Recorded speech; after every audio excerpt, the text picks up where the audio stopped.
Theatre దగ్గర తొక్కిసలాట మహిళ రేవతి మృతి కేసులో సినీ నటుడు అల్లు అర్జున్ ఇవాళ 11:30 చిక్కడపల్లి పోలీస్ స్టేషన్లో హాజరయ్యారు. ఆయన్ని డీసీపీ సెంట్రల్ జోన్ నేతృత్వంలోని బృందం ప్రశ్నిస్తుంది. ఏసీపీ ఇన్స్పెక్టర్ ఎస్ఐలతో కూడిన టీం విచారిస్తుంది.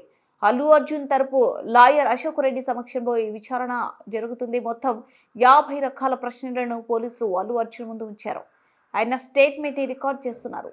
సంధ్య థియేటర్ దగ్గర జరిగిన తొక్కిసలాట ఘటనపై సీన్ రీకన్స్ట్రక్షన్ చేసే ఆలోచనలో పోలీసులు ఉన్నారని తెలుస్తోంది. అదే అమలైతే అల్లు అర్జున్ ని ఆ థియేటర్ దగ్గరకు కూడా తీసుకెళ్లే అవకాశం ఉంటుంది. అది ఎప్పుడు జరుగుతుందో తెలియదు. ఇవాళ మాత్రం పూర్తిగా ప్రశ్నలే అడుగుతారని తెలుస్తుంది.